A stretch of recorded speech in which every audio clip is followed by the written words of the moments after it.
La entrevista del Telematutino 11, gente importante, a tratar temas importantes. Nos acompaña el ingeniero Antonio Almonte, ministro de Energía y Minas, de los funcionarios. A mí me gusta sacar su comida aparte, que coge el teléfono, que responde el WhatsApp y que va a programa, porque hay funcionarios que usted no lo localiza por parte. Y gran amigo además de mucho tiempo, de muchos años. Mucho tiempo. Buenos días, Antonio. Desde la juventud temprana. Temprana, exactamente. Mucho gusto, Ramón. Siempre es un gusto para mí. Y siempre que usted me llama, usted sabe que... Sí, no. Inmediatamente responde. Sí. Si no puede venir, él me dice. Claro. Y me pone el día. A tus órdenes. Antonio, hay mucha preocupación con el tema del gas natural. Hace unos días, la Asociación Dominicana de la Industria Eléctrica publicó un comunicado que tú debes de conocer, porque ellos dicen que están trabajando con el gobierno para garantizar que no haya desabastecimiento. Pero si hay desabastecimiento, parece que habrá que echarle mano a las plantas duales, a plantas con gasoil, o volver al búnker C, que ya creíamos que eso se iba a ir abandonando, porque se decía ya que la solución era el gas natural, porque era más barato y era también más amigable. ¿Cuál es la situación? Bueno, la situación, Ramón, es, y fue un correcto señalamiento de la ADIE, y yo quiero aquí aprovechar para decir a la sociedad que lo que sucede y ha sucedido es que el gobierno dominicano, desde hace tiempo, yo diría que casi de comenzó, pero sobre todo a lo largo de todo este año, ha mantenido unas relaciones muy estrechas con los generadores de electricidad del país. Perdón, por primera vez no le deben, que ese era el problema. Exactamente. Antes, que siempre le debían dinero. Por un lado era eso, pero por otro lado está en el tema de la coordinación con ellos a los fines de optimizar la capacidad de generación eléctrica del sistema.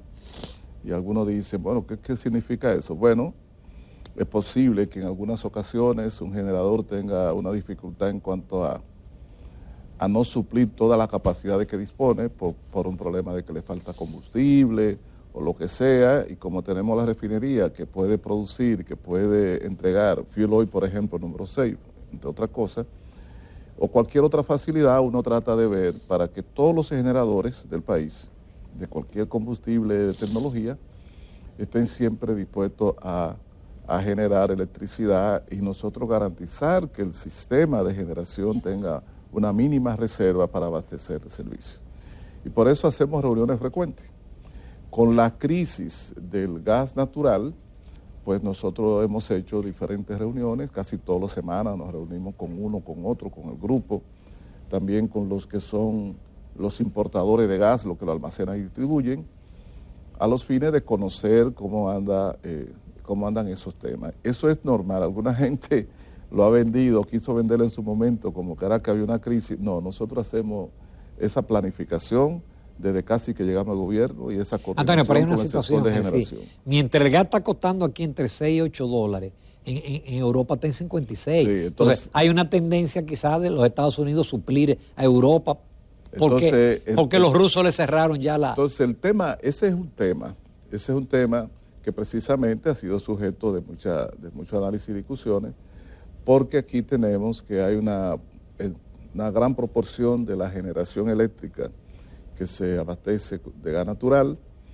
más del 40%, pero entre esas hay una cantidad significativa de plantas, es decir, hay una capacidad significativa de generación dual, que pueden producir con gas natural o con fuel oil número 6, y algunos con gas natural o con fuel oil número 2, que sería el diésel, que es mucho más caro.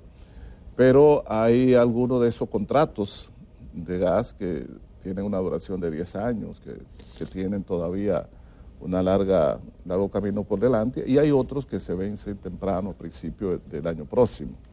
En diciembre se vence uno, después en el primer cuatrimestre del año próximo se vencen otros. Entonces el tema que tenemos con el gas natural, como tú lo has señalado, es los precios internacionales del gas natural. Siempre aquí se compró gas natural a un precio que era el que señalaba el marcador Henry Hub, sí. Que aunque hoy está 3 o 4 veces, 3 y a veces hasta 4 veces superior a como estaba cuando nosotros llegamos porque nosotros llegamos en el 20 y el millón de BTU de gas natural llegó a estar a $2, y a veces hasta poco menos, antes del 20. Después pues subió a 3, 4, etcétera. Ahora anda en el Henry Hub, se puede considerar entre 6 y $8 el millón de BTU, depende del día y la semana. Sin embargo, el precio que está dominando el mercado es el precio de Europa, que es determinado por el marcador llamado TTF, de factura holandesa, pero que es el marcador regional de Europa del precio del gas natural, y que como oscila entre 40, 50, 60 centavos, $60 el millón de BTU, dependiendo de las circunstancias de esa semana, entonces la mayoría de los grandes comercializadores de gas natural están vendiendo su gas en Europa, porque lo están vendiendo 10 y 12 veces un precio, 8 más veces,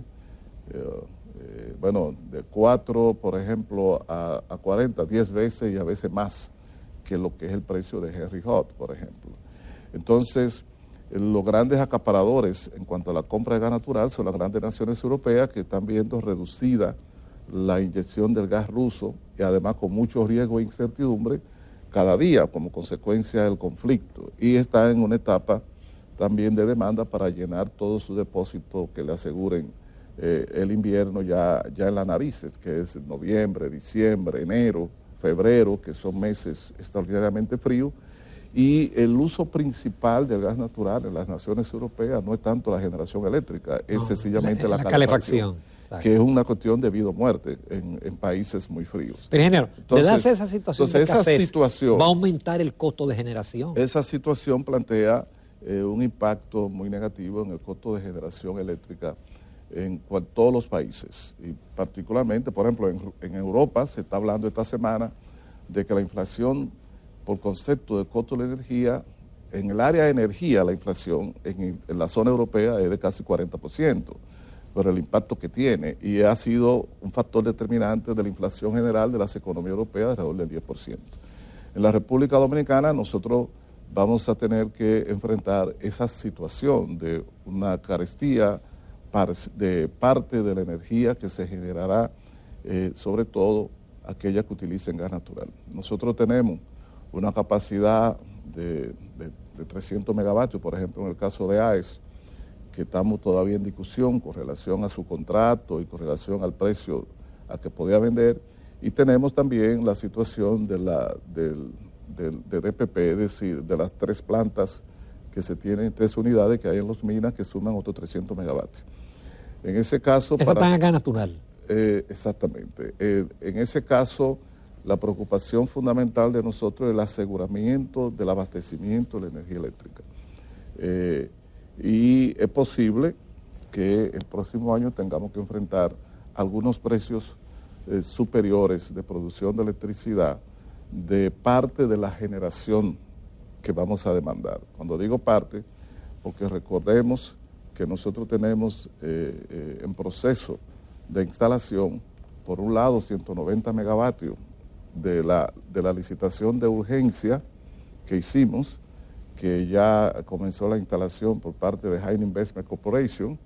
Esa es la de Boca Chica. Esa es la de Boca Chica. Y hay unos 178 megavatios de la firma Car Power Sheet, que ha tenido dificultad para instalarse en Los Negros, Jaina, por un problema de algunas protestas sociales. Pero que no hay un estudio de impacto ambiental todavía. El ministro de Medio Ambiente dijo que lo que es la autorización para las redes, para las torres. Los conflictos que se han generado ahora han sido básicamente, precisamente, de oposición incluso a la instalación de las redes y de los postes de luz, los postes de transmisión que sí tienen autorización autorización de medio ambiente para ser construido e instalado.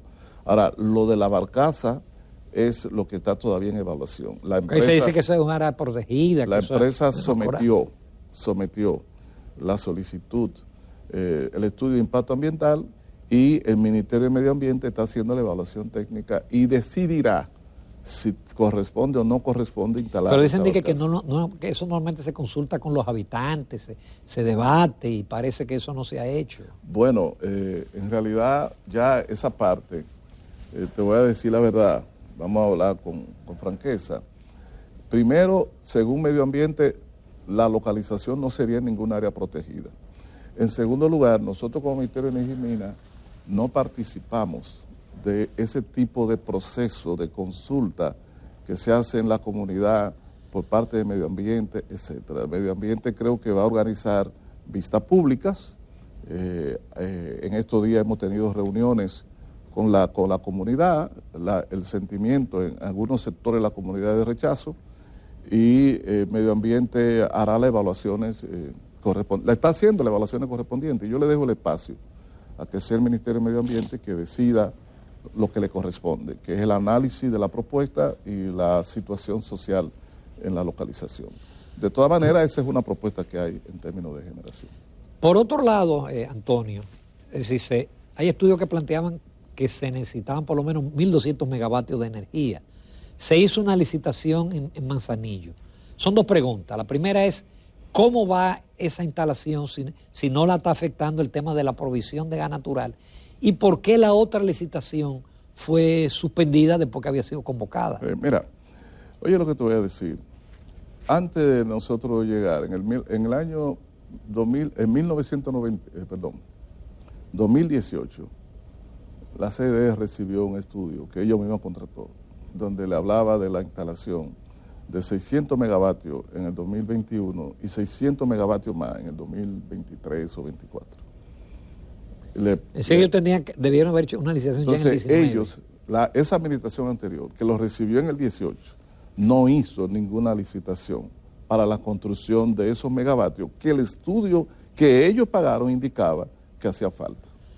Lo que nosotros hicimos fue llegar en el 20 y a principio del 21 lanzamos la licitación de Manzanillo.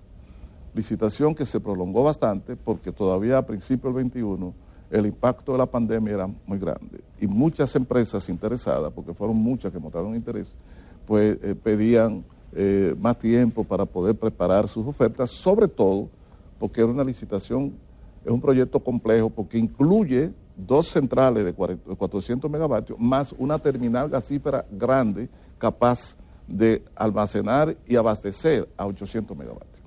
Entonces, se trata de proyectos complejos que hay que hacer muchos estudios del área para poder hacer propuestas técnicas y económicas serias. Y por eso se llevó ese tiempo. Entonces, lanzamos esa licitación. Después de lanzar esa licitación, nos dimos cuenta que la recuperación económica post-pandemia había disparado la demanda de energía a un nivel de que en el año 2021, respecto al 2020, la demanda de energía eléctrica en el país creció a 10%.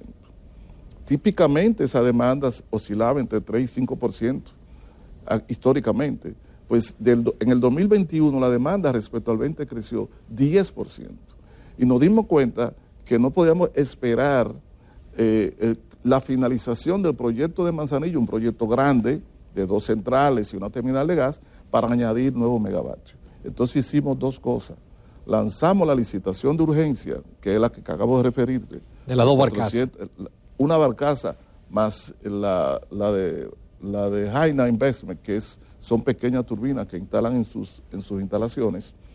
Y en segundo lugar, impulsamos algo que hay que prestar atención. Impulsamos deliberadamente y con mucha estratégicamente la instalación de energía renovable en República Dominicana. Yo quiero que tú sepas que para el próximo año, por los proyectos que ya están en construcción y otros que están en trámite, se estima que a final del próximo año tendremos 1.200 megavatios brutos de energía solar y eólica en República Dominicana nuevo, no sumado a lo que está. 1.200 nuevos. 1.200. Pues 1.200 nuevos representa en términos efectivos cerca de 300 megavatios. Me explico. El sol, cuando tú tienes 100 megavatios de sol, en realidad tú vienes aprovechando la 1/4 parte, o menos la 1/4 parte. Entonces, cuando tú dices 1.200, multiplícalo por 0.20 o 0.21. Eso sería alrededor... Solamente son no eólicas. Eólica no se está construyendo. Hay eólica, pero la mayoría es solar. Eso significa que cuando tú sumes alrededor de 300 megavatios de energía renovable el próximo año, con la demás que va instalando de la de urgencia, usted va añadiendo megavatios que puede contribuir a mantener una oferta apreciablemente superior a la demanda. Es decir, ¿habría apagones solo si sale una planta grande? Si se combina, porque ahora mismo con el incremento de la renovable y optimizando el uso de la hidroeléctrica, podría salir en determinado periodo del año una planta grande como Catalina Báez y no hay apagones. Sin embargo, cuando tenemos mes pico, como es el caso de septiembre, agosto, septiembre y octubre, pero sobre todo agosto y septiembre, que la demanda máxima anual es en ese periodo, calor. Si una planta grande sale, podríamos tener problemas. Entonces, la tercera licitación a que te refieres, la de 800, la razón por la cual hubo esa suspensión momentánea fue porque esa licitación se concibió y se elaboró a finales del 21, noviembre, por ahí diciembre.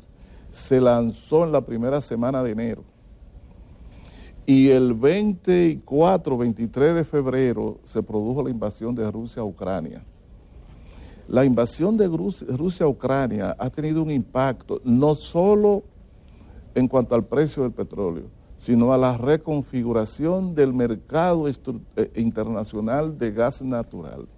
Es decir, naciones grandes demandantes de gas natural, fruto de esa experiencia geopolítica, se han desplazado a abastecerse de gas natural en los mercados en los que nosotros nos abastecemos. Es decir, por primera vez Estados Unidos se constituye en casi el principal proveedor de petróleo, gas natural, etcétera, uno de los principales a Europa. Pero también se incrementa la participación de Noruega, la participación de Argelia, de los árabes, etcétera. Y el gas natural y los grandes países consumidores europeos están entonces desplazándose a la demanda de gas natural en otros mercados, que era lo que nosotros generalmente comprábamos. Y eso significa que hay una reconfiguración estructural del mercado internacional del gas natural. La línea trazada por la Unión Europea en lo que respecta a los energéticos primarios es que primero la seguridad de abastecimiento y después la transición o el cambio climático. Por lo menos en el corto plazo, eso es su estrategia escrita. En la República Dominicana, nosotros que no tenemos gas natural, no tenemos carbón, no tenemos petróleo, también tenemos que plantear nuestra seguridad energética, seguridad de abastecimiento. Y para eso, una de las cosas que hemos decidido hacer en este gobierno es la flexibilización de la matriz de generación para que pueda generar con gas natural o pueda generar también con derivados de petróleo, que es más fácil de conseguir. Como habíamos licitado 800 megavatios de gas natural en Manzanillo y adjudicado, consideramos... Pero Manzanillo no han arrancado los trabajos. Van a arrancar próximamente porque se está en la fase final de la firma del contrato, de los contratos. Nosotros entonces habíamos lanzado la licitación, la tercera licitación de 800, también para gas natural. Y decidimos cambiar esa configuración y colocar dos bloques, un bloque de gas natural de 400 y otro bloque de motores de planta basada en motores de combustión interna, tipo la Quisqueya, que pueden producir con gas natural o con fuel oil. De esa manera que tengamos mayor flexibilidad y mayor capacidad de producir electricidad y de conseguir combustible en la República Dominicana. Pero para eso había que cambiar las bases de la licitación, las cuales ya habían sido modificadas por otros aspectos antes, y lo que se decidió fue, de acuerdo a la norma y a la regla de la ley, suspender la licitación y lanzarla de nuevo. Se está en la fase final de los nuevos términos de referencia y en los próximos días se va a lanzar de nuevo la licitación de 800, pero ya en dos bloques. Uno con turbina de gas natural y otro con plantas 400 megavatios, con unidades que sean capaces de producir con motores de combustión interna, como es el caso de Quisqueya 1 y Quisqueya 2. Quisqueya 1 y Quisqueya 2, si tienen gas natural, producen con gas natural. Si lo que hay es fuel oil, producen con fuel oil. Y eso le da flexibilidad y resiliencia, como se dice, a la generación eléctrica de República Vamos a una Dominicana. breve pausa, que hasta el tiempo se nos pasó de lo interesante que va la conversación. Regresamos en unos minutos porque todavía nos quedan muchas preguntas al ministro de Energía y Minas, ingeniero Antonio Almonte. Continuamos la entrevista con el ingeniero Antonio Almonte, quien es ministro de Energía y Minas. Ya hemos hablado del gas natural, de las licitaciones. Está el tema de las sedes, ingeniero. La oposición dice que ha aumentado la empleomanía por encima de la que recibió del gobierno anterior y que también han aumentado las pérdidas, según los propios informes que publican las entidades oficiales. ¿Qué está pasando en las sedes? Bueno, Ramón, hay una leyenda, dicen por ahí, no sé por qué, negra, que circula y que alguna gente ha puesto sistemáticamente en circulación con relación a la distribuidora. Yo invito a que, por ejemplo, creo que ya está en la web, el informe de desempeño, o por lo menos los indicadores de desempeño de las distribuidoras hasta el mes de agosto, es decir, hasta el mes casi pasado, recientemente. Yo invito a que los analistas, los que hacen opinión pública, vean con sus ojos la evolución de los indicadores principales. Si usted va y la visita, va a encontrar en que los indicadores principales, por ejemplo, a lo largo de estos 8 meses de este año, los gastos operativos de las distribuidoras son inferiores apreciablemente a esos mismos renglón en el 2019. Aunque hay más empleados. Y en el 2020. No, yo te voy a decir, los gastos de personal son inferiores y se ha venido vendiendo y diciendo con desparpajo que es un desastre, que es una locura. Son inferiores sustancialmente. Visite las páginas y las estadísticas reales usted mismo de la distribuidora. Los empleados, hay 1,000 y pico de empleados menos. Encontramos 8,600, casi 700 empleados y hay 7,000 y pico en las 3 distribuidoras. Tenemos unas pérdidas que es verdad que son superiores, hay una pérdida de alrededor de 3, hay una diferencia de alrededor de 3 puntos con relación a lo que había en el 19 y lo que hay ahora, porque también hay hay casi un 10% más de abastecimiento de electricidad que lo que fue lo típico hasta el 2019 por parte de la gestión anterior. Y cuando usted tiene un 99, 98, 99, 100% de abastecimiento de electricidad con empresas distribuidoras todavía muy deficientes, entonces usted va a tener un poco más de pérdida. Usted tiene que ahora se factura cerca de 368 o 70 empleados, clientes por empleado, y antes eran 270 y 280 y pico. Usted tiene que ahora se cobra 300 y pico de clientes por empleado y antes también era menos de 300, quiero decir, en el 19. Los indicadores de la distribuidora respecto a pérdida no han superado la anterior, sigue todavía siendo apreciable y apreciable unos 3 puntos de diferencia alrededor. Y también todavía hay trabajo que hacer en lo que se refiere a la cobranza. Ahora, aquellos indicadores que se habla como que hay un dispendio y que ha empeorado, es falso, es totalmente lo contrario. Y vaya usted a la página y visítela y haga el análisis histórico, porque están ahí todos los años hasta el 2009, y recorra mes por mes, y usted va a encontrar que se han reducido a lo largo de este año, por ejemplo, comparado con el mismo periodo en el 2019, y el 2020 también, pero en el 2019, por ejemplo, que era un año normal, se han reducido los gastos operativos, se ha reducido el gasto personal, se ha reducido la nómina, hay 1,000 y pico de empleados menos. ¿Entiende? Lo que quiere decir que hay mucha falsedad y mucha mentira y mucha repetición de datos y de informaciones falsas con relación a la sede. Ahora, tú me dices a mí que están bien las sedes. No, uno de los grandes retos, yo diría que el más grande reto que nosotros hemos estado atendiendo como nunca se había hecho en el país, el sector de generación, con licitaciones y con proyectos renovables, convencionales, estratégicamente licitadas. incluyendo la construcción de una nueva central gasífera que se incluye en la licitación de Manzanillo, para tener gran reserva y una diversificación de la matriz. Estamos también trabajando en la expansión del sistema de transmisión eléctrica de República Dominicana. Y vamos ahora prontamente a introducir el sistema de batería y almacenamiento para las renovables. Ahora, uno de los grandes retos que tenemos es en la distribución, sobre todo en EDESTE, que es el ancla desde hace tiempo del sistema de distribución eléctrica en el país. Desde el 2009, alrededor de 2009 y al 2019, EDESTE tuvo una inversión, según los papeles, de más de 594 millones de dólares y no redujo, redujo nada más 5 puntos y pico por ciento de sus pérdidas. Y quiere decir que esa inversión no tuvo ningún reto en lo que se refiere a la eficiencia de la empresa. Nosotros encontramos a EDESTE con una pérdida de 50%, que está todavía en 40%, que es en 40 y un poquito menos, que es inaceptable. Y por eso, en estos días, nosotros habíamos hecho el año pasado a principio una licitación de... Esa disminución de pérdida no fue por el alza de la tarifa.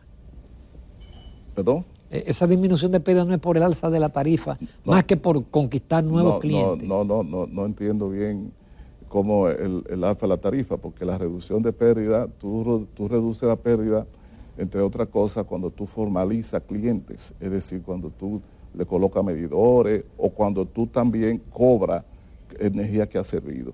Cuando la pandemia hubo un desmadre, y hubo un descuido muy grande, no quiero decirse la eficiencia, sino por la situación especial de la pandemia, en donde casi no se había trabajos formales, o sea, la intensidad que se requería. Después de la pandemia se recuperó un poco el trabajo y las cosas volvieron a la situación normal.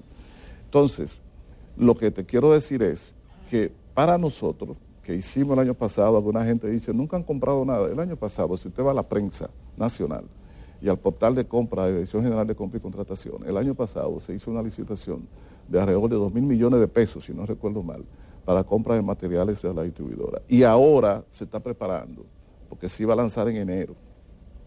Se está en el toque final de una licitación que incluirá, entre otras cosas, la compra de 300.000 nuevos medidores para las distribuidoras en el país, aparte de transformadores, redes, postes, etcétera.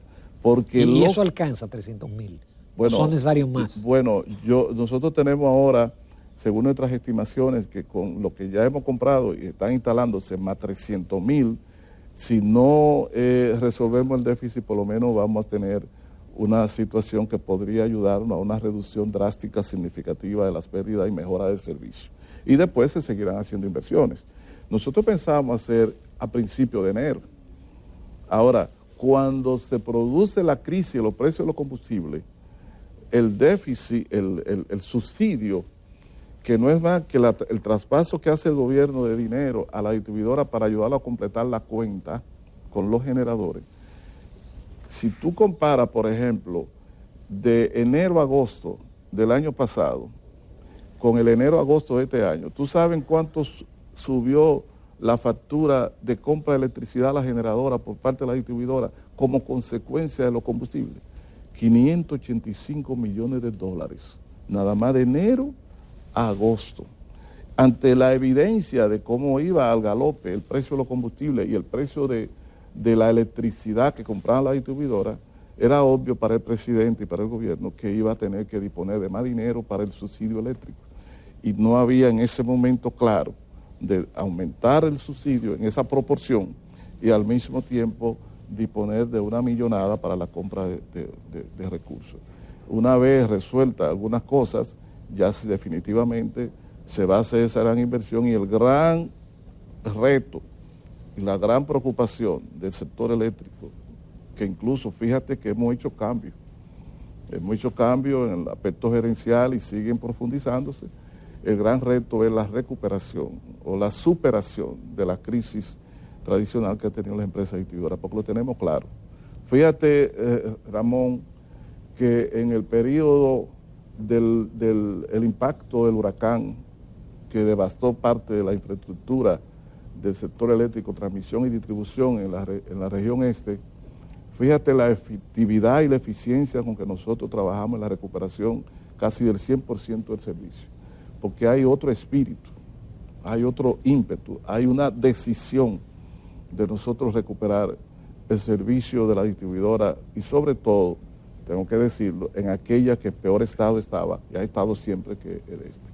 Muchísimas gracias, ingeniero. Solamente nos basta justamente darle gracias porque hemos tratado prácticamente todos los temas del sector, siempre se quedan algunas preguntas. Pero Ramón, tú que eres, que alguna gente no sabe, tú que eres un ingeniero brillante, economista, matemático y un gran comunicador. Gracias. Yo te invito a que chequee el histórico de, por ejemplo, el año pasado y este año, del comportamiento de la distribuidora en lo que se refiere a gastos operativos, gasto de personal y otras variables que se viven diciendo que ha sido un desastre cuando no hay ningún retroceso. El retroceso o estancamiento ha estado en que no hemos superado la velocidad de vida, el porcentaje de pérdida, que es otro indicador importante en la distribuidora, pero no en lo que se refiere a deterioro de gastos ni de nómina. La nómina es inferior, más de 1,000 empleados menos.